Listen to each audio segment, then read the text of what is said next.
Court is just like actual court that adults would go to, except for the jury, instead of being adults, is actually students here, web leaders at Creekside. Youth Court is a part of the progressive discipline plan here at Creekside and also a part of PBIS. And it's meant to be restorative. In other words, students are given consequences that are meant to make the situation whole, as opposed to just giving them a slap on the wrist. They're asked to kind of fix whatever the issue was. So you'll come to E13, which is my classroom. You'll be assigned a youth advocate who is going to be essentially your lawyer. Usually you'll talk to your lawyer in the pod first. Then you'll come into E13 to face questioning from the jury members. The 8th grade web leaders will ask you questions about the incident.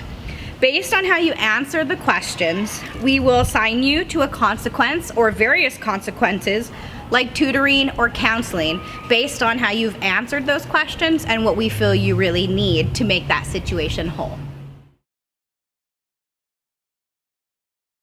It usually is because of repetitive negative behavior in class or even outside of class. If you keep forgetting your PE clothes or disrupting class or disrespecting a teacher, stuff like that. You will not be assigned youth court for any suspendable offenses though. Well, youth court, as I've stated before, is really meant to help the students and make the situation whole. So if you don't come to youth court, it is very hard for the school to arrange things for you to get the help that you may need. Youth court is an opportunity to tell your side, but most importantly, to tell your peers what may be causing those issues so that we can actually help you. If you do not complete the youth court consequences that then you are sent back to the office and they will provide you with a consequence which may lead to suspension depending on where you are at on the progressive discipline plan. We have a judge, a bailiff, and a whole jury. And basically they get sent there because we want to do a restorative justice instead of punitive. We don't want them to get sent to detention or suspension. So we have alternatives like a peer mentor and a tutor. You're in youth court and you're in the jury.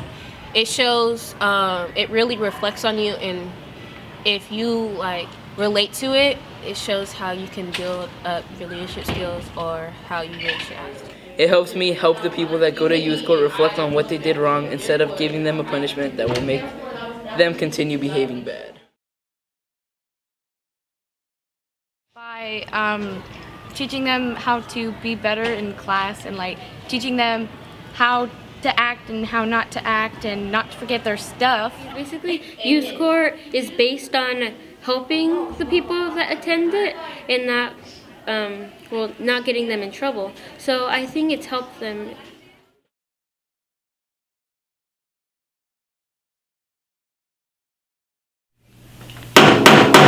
Youth court is now in session. Bailiff, please escort the respondent youth advocate into the court.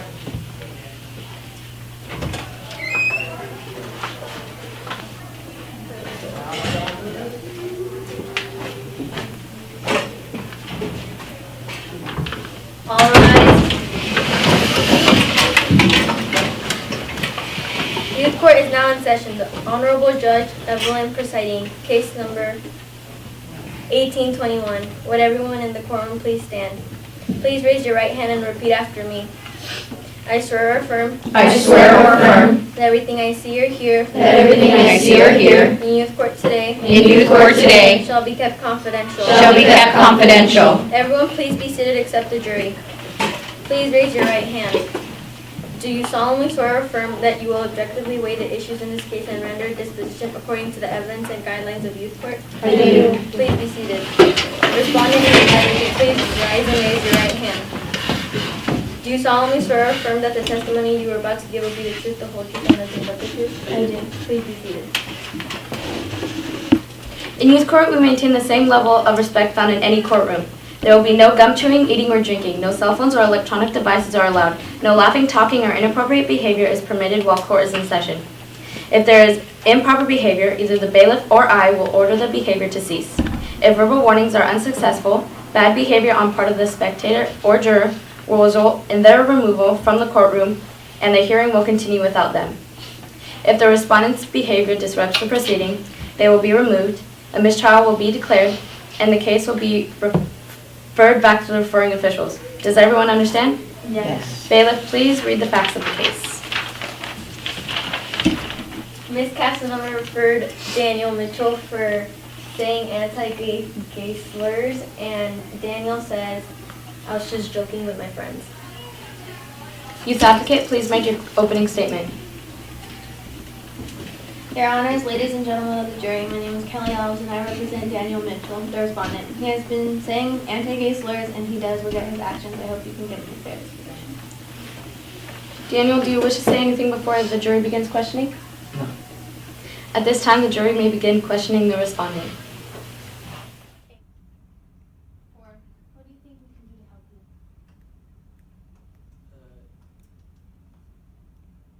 Can help me prevent myself from saying those things. Hey, have you ever had any family members or hanged out with any person that is gay? No, I don't like those people. 14. Have you ever actually put yourself in their shoes? We have no further questions, Your Honor. Please stand and read the disposition to the respondent. We, the members of Webb Youth Court, have reached the following disposition for your case. So you're going to have to attend one GSA Club meeting, and you're going to have to say a written apology towards them. You're going to have a peer mentor, and that's going to be Evelyn, and you're going to have one session with a counselor. Daniel, do you understand the disposition? Yes. Do you plan to complete it? Yes. Do you understand that if you do not complete it, your case will be returned to the referring source for further action? Yes. Court is now adjourned.